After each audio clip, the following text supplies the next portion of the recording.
The next member of the Adelson family is getting ready to face a jury this week. The trial for Donna Adelson, the mother who is accused of being involved in the murder of her former son-in-law, Dan Markel, has the jury selection for her case set to begin tomorrow. Now, she's the family matriarch. First-degree murder is the charge. And we have a background piece we put together for you to kind of talk about how we got to this point in the process. Court TV anchor Julia Janae filed this report. How you doing? Just want to give you this. Donna Adelson was the target of an undercover operation during the investigation into the murder of her son-in-law, Dan Markel. At the time of his death, the FSU law professor was involved in a custody battle with his ex-wife, Wendi Adelson, who was also Donna's daughter. And I want to let you know that my brother, he's incarcerated. He helped your family with this problem you guys had up north. This exchange, referred to by law enforcement as the bump, became evidence that prosecutors used to build their case against Donna's son, Charlie. He was accused of hiring the men who ultimately killed Markel. Charlie was convicted of first-degree murder, along with his ex-girlfriend, Catherine McBanawa, and the men she recruited to carry out the murder. You are charged with 1 count of murder, 1 count of conspiracy to commit murder, and 1 count of solicitation to commit murder. Now, Donna Adelson is also charged in the murder-for-hire scheme. The state alleges Donna played an active role in the plot to kill Markel as tensions surrounding the custody dispute began ratcheting up. In this filing, Dan Markel alleges that on 3 separate occasions in November of 2013, the children informed him of their maternal grandmother, Donna Adelson, disparaging him. The boys indicate that, quote, "Grandma says you're stupid. She says you are trying to take her sunshines away from her." And quote, "Grandma says she hates you." Dan Markel was seeking to restrict Donna's access to his 2 children. The so-called grandmother's motion was pending when Markel was killed. So the motive was clearly there. How involved were you with the divorce proceedings? I wasn't really involved with the divorce proceedings. Charlie Adelson downplayed the alleged motive in his trial. Donna was captured on numerous wiretaps conversing with her son. Has there been any more drama? No. 0. 0. But I still have some questions and things that I think need to be addressed. But, we'll do that tomorrow. Prosecutors argued Donna was obsessed with Wendi's divorce and with beating Markel in the custody battle. Could the defendant have cared enough about his sister's marital problems to commit murder? Maybe, maybe not. But if he didn't, his mom certainly cared enough with both of them. And she was in his ear all the time. The 73-year-old Donna has maintained her innocence and pleaded not guilty to the charges. Now, the importance of who's who in the case of Danny Markel's murder can get complicated, right? In what prosecutors are calling an elaborate murder-for-hire plot. Here's Julia Janae with a breakdown of the key players in the case. Luis Rivera was the first person to face justice for the murder of Dan Markel. He pleaded guilty to the crime and told police that his longtime friend, Sigfredo Garcia, approached him about a murder-for-hire plot. Rivera, who was a leader of the Latin Kings, told police that he and Garcia drove from Miami to Tallahassee to kill Markel, and that Garcia was the trigger man. Soon as we pulled in, Garcia jumped out the car and went around, went to the driver's side and shot him. He shot Mr. Markel? Yes, ma'am. How many times? Twice. As part of Rivera's 2016 plea deal, he was sentenced to 19 years in prison. The second person convicted was Sigfredo Garcia. Garcia's ex-girlfriend, Catherine McBanawa, was dating a Miami dentist, Charlie Adelson, the brother-in-law of victim Dan Markel. In 2013, she was the connection between the hitmen and the Adelson family. This New Year's Eve in 2013, were you dating Charlie at that time? Yes, ma'am. Okay. To your knowledge, did Mr. Garcia know about your relationship with Mr. Adelson? Yeah. Okay. Did Mr. Adelson know about your relationship with Mr. Garcia? Yes. The state alleged Sigfredo Garcia shot and killed Dan Markel, and that the money trail linked Garcia and Rivera to McBanawa to Adelson and his family dental practice. Garcia and McBanawa were tried together in 2019. He was convicted and sentenced to life in prison. Her trial ended in a hung jury. Then in 2022, McBanawa was retried after prosecutors were able to enhance FBI video that showed her and Charlie Adelson talking about the investigation into Dan Markel's death and about how they plan to avoid arrest. If a badge comes up to you, tell them have a nice day, officer. Listen, if they want to charge you with something, charge me. If not, I don't talk to cops. I'm sorry. The La Dolce Vita restaurant video played a key role in the case. McBanawa was the third person to be convicted and was sentenced to life in prison. Charlie Adelson is the fourth person to be convicted in the plot to kill law professor Dan Markel. Adelson testified in his own defense October of 2023 that McBanawa, Garcia, and Rivera were blackmailing him. They think it was a murder for hire. And What was it? It was an extortion. McBanawa and Rivera testified at trial that Charlie was the mastermind of his ex-brother-in-law's murder. He was sentenced to life in prison. Donna Adelson is the fifth person to face charges for the death of her estranged son-in-law, Dan Markel. She was arrested in November of 2023, a week after her son Charlie was convicted. She and her husband Harvey were boarding a one-way flight to Vietnam, which has no extradition treaty with the U.S. So, Ms. Adelson, at this time, you're being held with no bond on count one. She's charged with murder, conspiracy to commit murder, and solicitation to commit murder. You'd have no contact with the victim's family. You'd have no contact with any co-defendants and no contact with any witnesses that are listed in the probable cause affidavit. Do you understand those conditions? I do, Your Honor. All right, Julia Janae reporting there. So Donna's jury is going to be picked earlier this week, and they're expecting the trial to happen at the end of the week. So we'll keep you posted on that.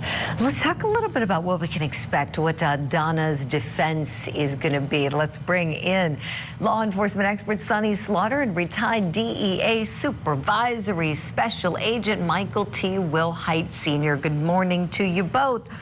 All right, let's talk a little bit about what we're going to see Donna do here. We know that Charlie put forth this defense of, I'm being extorted, poor me, I'm the victim, I had to turn over this money, I had no idea these people extorting me killed my former brother-in-law who was feuding with my sister and did my family a favor, as they saw it. That was his defense, that he had no idea. The jury obviously didn't buy it. But Donna is paying for the same defense attorney that Charlie had. Sonny, do you think that Donna's going to stick to the same Charlie story as, us Adelsons, we were being extorted by these gangsters? I do. I think she's going to stick to that story. I think she's going to say, I'm so far removed from this. Look at who I am. I don't know these type of people. They were extorting me, which is also the reason why I was trying to leave the country, because they are dangerous. My son has already been, convicted on this false stuff, and now I'm in fear for my life. So I do believe that the head of the Moth family, which is the matriarch, is going to play it up to the hilt that on her age, on her lack of capacity, lack of influence, and in relation to who these individuals are who actually committed the murder. That's her game plan, and that's what they're going to stick with, which is why she's sticking with the same attorney. I'm with you, Sonny, yes. And let's talk a little bit about this hit that happened on this unsuspecting, brilliant professor, loving father, Danny Markel.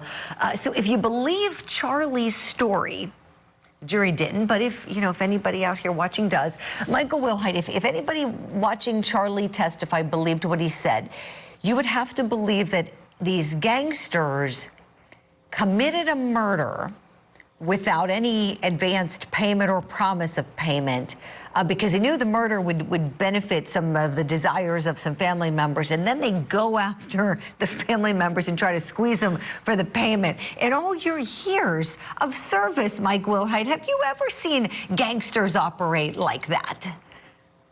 Never. It's always, Julie, thank you for having me on again. Never, ever. There's always an advance payment. There's always a leverage that the gangsters have, that the bad guys have, to either to get more money from them, or more favors from them, or something. So no, that's just unheard of. Right. It's just crazy. And I think that just shows how out of touch the Adelsons are. They've kind of lived in their bubble. They're a very, very wealthy family. And I think they didn't want to get their hands dirty is what it was. They did not want to get their hands dirty. So Catherine McBanaway was like the conduit to get to the gangbangers who they thought would do the homicide.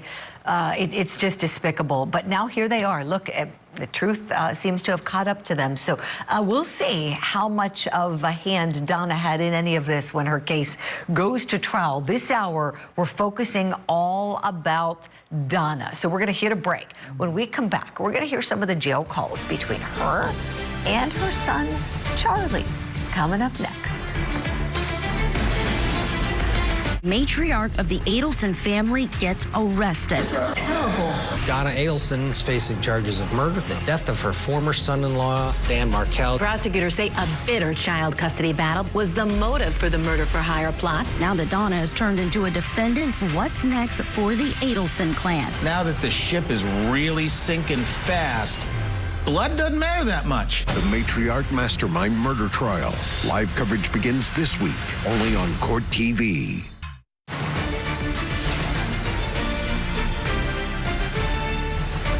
This is Court TV Live. We are your front row seat to justice. I'm your host, Julie Grant, and we are bringing you the Matriarch Mastermind murder trial this week of Donna Adelson. She's accused of conspiring with her son, Charlie, in a murder-for-hire plot that killed her former son-in-law, Danny Markel. And during the case, we expect to hear some jail phone calls between Charlie and Donna. So let's get a preview now. We don't need to wait till the trial. We've got him in-house here at Court TV. Let's take a listen. I said, who's she talking to, third graders? I mean, it was ridiculous. There was 5 black women on the jury, 1 black guy that was the sergeant I told you about, 1 redneck looking a little bit like 50-year-old guy, then 3 guys that looked like they were inbred that were like out of shape, 30 years old, looked like they never had a girl in their life, and like one of them worked at the Florida State bookstore. He was wearing his Florida State sweatshirt during the trial a couple times, and he worked at the Florida State bookstore. Another one's wife was a professor at Florida State, and another one had, so there were 3 people in the jury affiliated with Florida State. 3 affiliated with Florida State and 5 with family members of law enforcement. The jury didn't do anything improper. Like, what's your reason for wanting into trial? If there was an appeal, would it have to be in Tallahassee, or can you move it? Because I don't understand why they wouldn't let you move the venue. I don't. It was blatantly, I mean, look, I have, I didn't say this to you before I picked up the phone, but there's a lot of things that we have to do, and we've got a very tight time frame. So one of them involves taking care of some things for Roman, taking care of some things through Steinberg. Dad's been on the phone all day, and Susan was nice enough when I called her. She said, I'm going to gather everything up and I'm going to drive down. So she and Rick got here about, 10 minutes before you called, so that she can work with us, because we got a couple of hours of stuff to take care of for Roman. So working on that, and just a lot, but you're going to be okay. You're going to get out of that stupid room. Once you do, you'll start to feel a little bit better. I know that. And when I have something that I do need to tell you, I'll speak to Dan. Okay? So, and then I'll let you know what time to call him. Can you hear me, Charlie? You can't hear me again, right? Charlie, can you hear me? Can you hear me? The other thing I don't understand that my daughter could help me with, but we've been looking it up over and over because things change if there is extradition from Vietnam. Because we've looked at all the places. I mean, I could go to Korea and China, but there's no extradition. But we're looking for places where there's no extradition. Maybe she knows about. Maybe she can look up the extradition issue before we waste our time. Is she going to tell on you that my parents are in the country? My lawyer told us to do that. Okay, but if you mention it to Wendi, is Wendi going to tell? You tell her beforehand. I need to tell you something as an attorney who doesn't talk and has nothing to do with the case. It just has to do with Mom and I and some decisions that we have to make. Yeah, I know you want to bring her up and show her where everything is. Because in a plane crash, no one's going to know where anything is or who belongs to what. So I would like her to come up here so she could see it. I don't think that's asking too much. Well, let's talk about this. Let's bring back in Sonny Slaughter and Mike Wilhite. Ooh, Donna is busy there getting her affairs in order, isn't she? Sonny, tell me, what do you think about this as you're listening back and as someone who, sat through that whole trial for Charlie and gave us analysis on his case? What do you think about her mindset in the aftermath of that?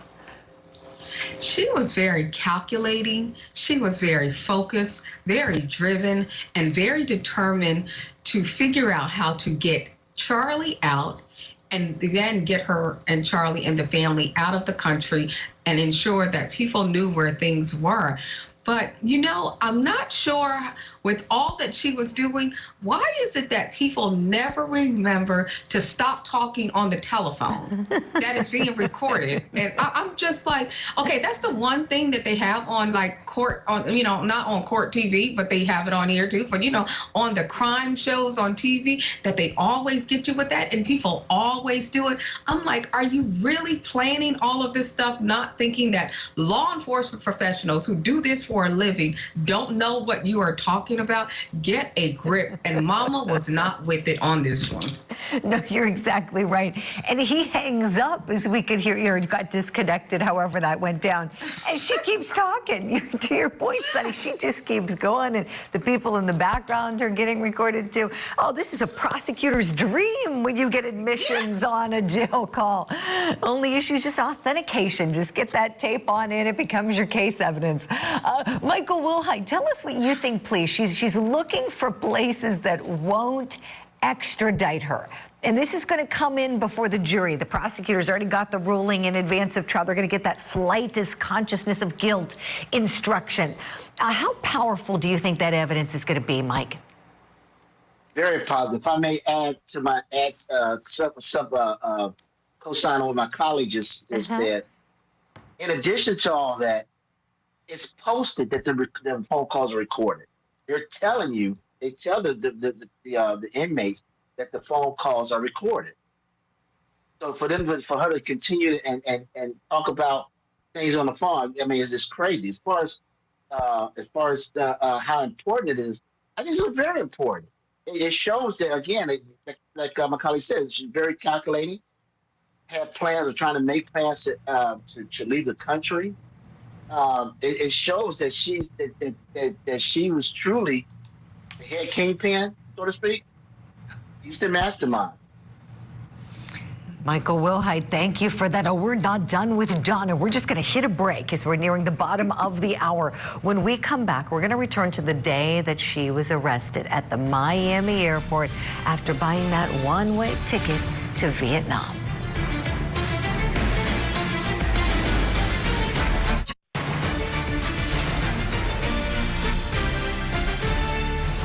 Now back to our preview of the murder trial of Donna Adelson. Jury selection beginning tomorrow morning, and we could be in the opening statements by Friday. She's accused of orchestrating the assassination of her former son-in-law, Dan Markel. Her son, Charlie Adelson, his ex-girlfriend, and the hitmen have already all been convicted in the case. Let's take a look back now at Donna Adelson's arrest, which left tongues wagging last November. Hi, how are you? You have an ID?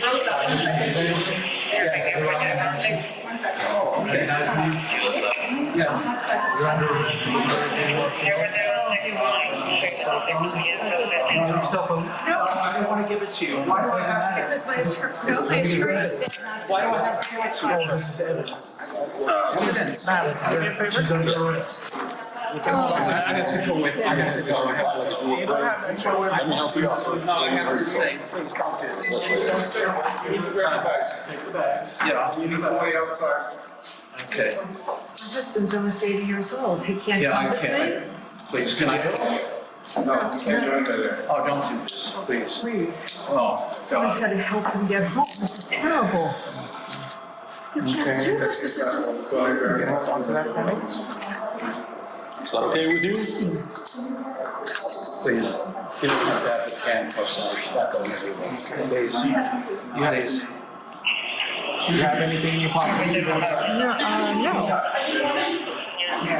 No. Do you have anything of value in you? No, Must you have a necklace on? You Wanna go? can take it off. Yeah, take it off. Yeah. And the earrings.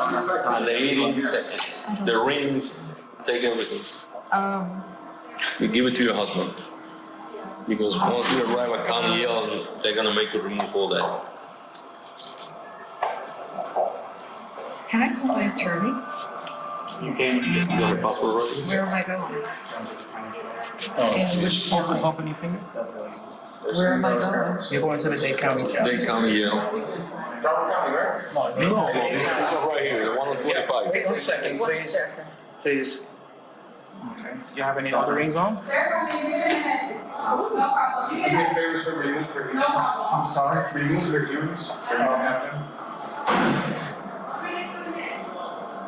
1 minute. You take it right through this. Yeah, we'll go back out and just. You're making a mistake. It's no mistake. It's two mistakes. Do me a favor and try to take the ring off. Can you get this off for me? Can you take it off, please, Donna? I don't want to hurt her. Please. Just a minute. Just a minute. Please. It's getting there. Hold on. Listen to me. Yeah. I'll call. Get an Uber. Go home. I will. Take I it will. easy. I will. All right. Yes. Here. If there's anything else in her person that she wants. Oh, it's coming, sweetheart. I got it. It's coming. Just All a right. second. Do you have her driver's license by any chance? I'm sorry? Her driver's It's in my Yeah. it's in my purse. Yeah. Yeah, then you could give her.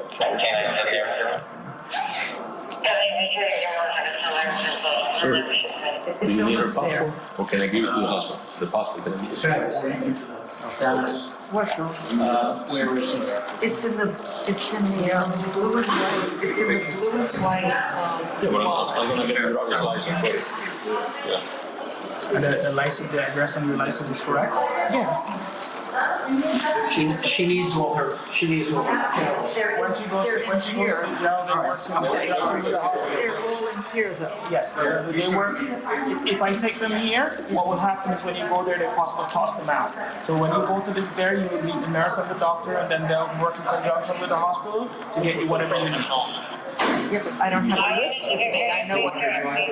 Yes. I have a.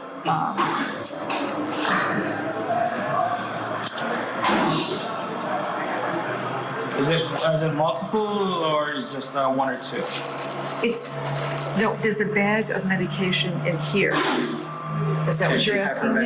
She can take medication. No, I know. I was just trying to find out if it was like one or two. Yeah. If it was one or two, then she maybe could take the name down. Do you need anything else from her? Can I ask So you we're good to go? something? Can someone just get my husband outside? And I'll get him. There's a gentleman here with a system and anyway, I'll be okay. I have the ring. Hold on. Let me have the ring, please. Okay. No, I'll Okay, thanks. All right, so we don't have the meds, honey, they're all in here. Give me 1 moment, please, hold on. 1 moment.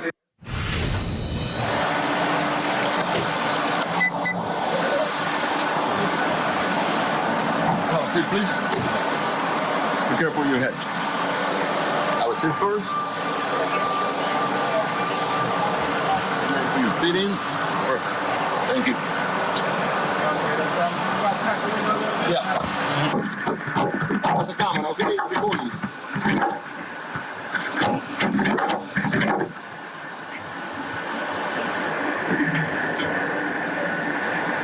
Step out a second for me.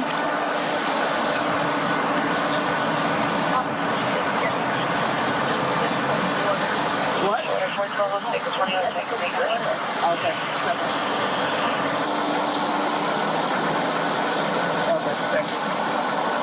Turn around. I'm going to check you first, okay? Just stay still.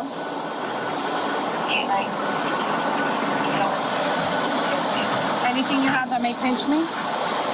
I have nothing else. Okay. I still gotta ask. No, okay? Okay. I still gotta ask regardless. Okay?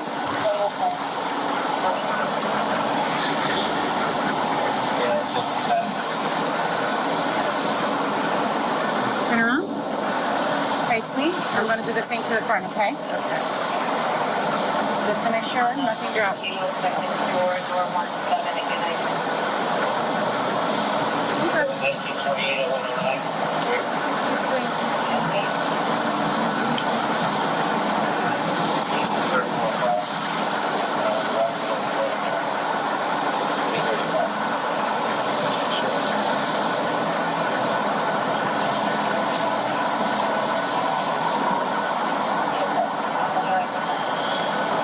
Thank you.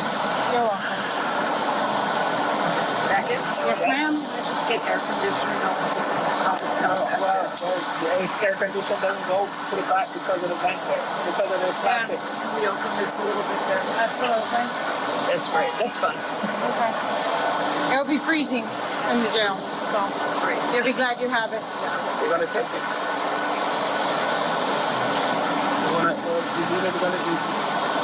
You're gonna get a gut ring.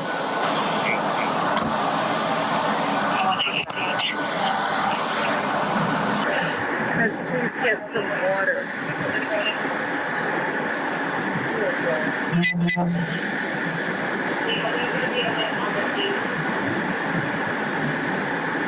Wait, you gonna want more? What? I'm gonna want more.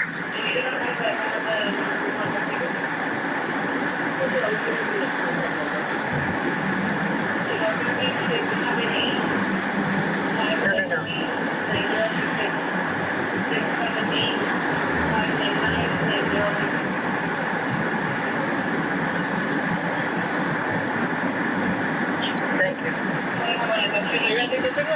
Do you know how long we're going to sit? Oh, how long we're going to sit here? As soon as he comes back, he's going to take you from here to the warrant store and then to the facility. He's waiting for the other officer to come back. Oh, okay. Yeah, whatever information he took from you, I guess that's what he was missing, so he's going to enter that and come back. Okay. So the next place is what? The warrant? What did you say? Huh? What did you say the next place was? Well, see, what happened is the warrant that they have from you is from out of Leon County. When did they issue a warrant? So what happened is we have to take you to our warrant room for that information to get entered, and then after that gets entered, before we can take you to the jail, to the local jail. Okay, because I didn't know there was a warrant. How would I know that? Well, we wouldn't have been able to take you if there wasn't something in place. So aren't they supposed to inform? Aren't they supposed to inform me if there was a warrant? Well, I don't know the details. I don't either. They had a warrant. The gentleman that you met earlier in the plainclothes. Yes. Right. And they were supposed to inform you of whatever, and then because it's a county warrant, that's how we became involved. Okay. All right. Yeah. So how it works with a warrant, Donna, is they're not going to call you up and say, ready or not, here we come with a warrant to arrest you. No, they're going to arrest you, present you with the warrant, show you that they have the ability to do that. But they're not going to give you that advance notice. Why? Because you might try to go to Vietnam. When we come back, we're going to talk about whether Donna's daughter, Wendi Adelson, will testify again. We're going to watch her police interview. This was filmed right after her ex-husband, Dan Markel, was murdered. We'll analyze her reaction with our guests when we come back. The 15-year-old girl named Carly Gregg did something that will define the rest of her life. According to the prosecution, she shot her mom twice in the head, tried to shoot her stepfather. She looks like a little girl. She is a little girl. You don't just wake up and kill your parents. This seemed to come out of nowhere. The Deadly Daughter Murder Trial. Live coverage today on Court TV.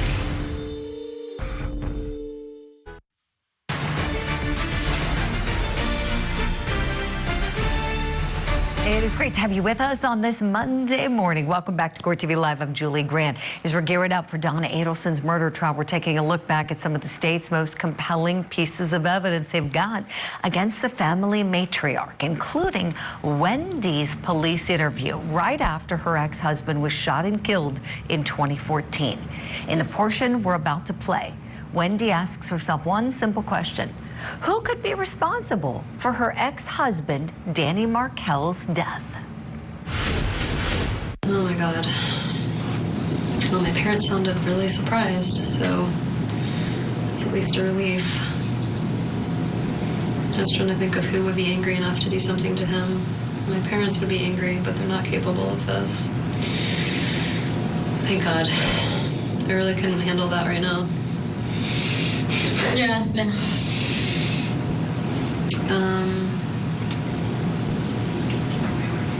Can I ask Robin why Jimmy needs to talk to me, or just leave it alone? Leave it alone. I can't. I know. I hate to advise on kind of those like legal situations. Oh, here. I mean, this is this is Lisa Frank, just like a friend of mine. I just read that there was a shooting on Trescott today. I hope you and the boys are safe.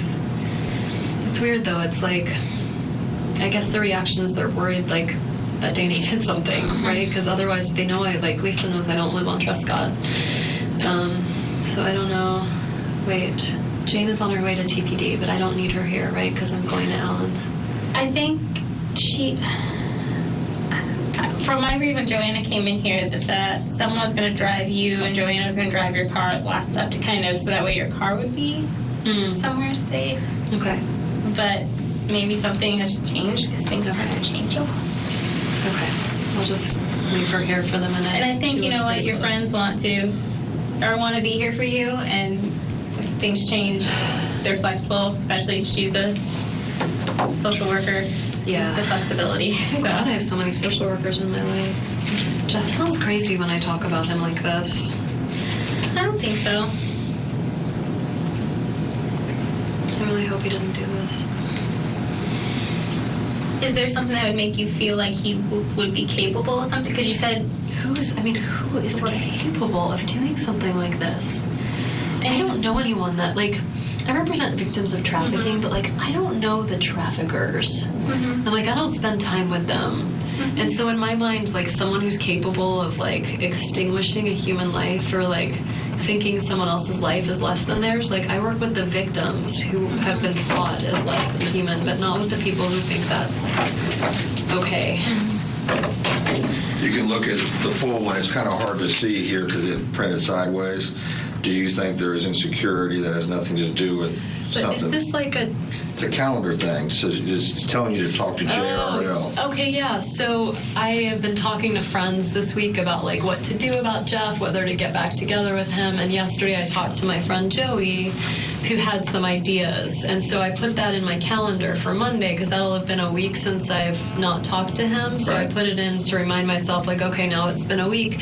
And of to ask him these questions, these are the things I was thinking about and things I want to talk to him about. And when you're referring to this, you're saying Daniel, not Danny. Daniel Sack. Right. That's who you're saying. His aggression or his jealousy, however you want to talk about, however you want to describe it, is towards Daniel Sack. Because Jeff really felt it's all about Daniel Sack, because Jeff just felt everything was fine now that Daniel has moved to Amherst, and I kind of felt if you're going to be insecure, it's going to be someone else some other time, but it's not just Daniel, that it's something going on. But this has never happened. This is for this is my calendar for Monday I'm writing down things to talk to him about. Okay. Makes me sound like a total weirdo. No, that's fine. I just was curious because I saw Daniel, and I know you told me it's to you to Well, because I Your dated him, ex-husband and is it's Danny. like, and he goes by Danny. Like anyone who's friends with him, nobody calls him Daniel. I mean, it's just his given name, but there's not a person on earth that calls him that knows him. So he goes by Dan or Danny, and his niece and nephew call him Bo. A lot of the family calls him Bo as a nickname. But Daniel Sack is Daniel Sack. Okay. Yes. When's the last time you talked to Daniel Sack? I talked to him this week. Okay. Everything's fine with him? Yeah, he's living in Massachusetts. He's happy. Okay. We had a nice chat. Okay. I mean, he's my friend, and All right. yeah. Okay. We're going to get ready to leave here just a minute. Great. And I think we determined that. We're gonna go to my house. I'll give you my computer. Right. And passcode or whatever. Yeah. And then from there, you're going to go to the friend's house. I'll pack a bag and we'll go. Okay, so Joanna is gonna come with us. Yeah. I think my friend Jane is outside.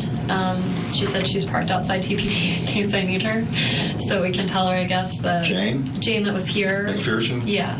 That I don't need her, I guess. I mean, she can come with, but we just want to make sure you get someplace that you're comfortable, and you've already told me enough reasons that you feel like that maybe whoever did this. I don't want to go home. Right. So we're going home just to get the clothing, the computer, and then we can get you on to the other, I can't remember their names now. Alan and Lynn. Right. They live really close to me. Okay. You look like you've had a long day. I have. Okay, so we'll be getting ready to go in just a minute. All right, so there we have it. What did you think of Wendi Adelson in that interview? What did you think of her responses, what she said about her parents, being angry but not being capable of doing something like this?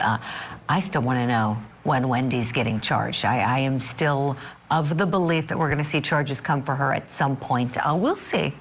We'll see. And will she be a witness? That's a big question that maybe we'll get an answer to this week as this trial kicks off.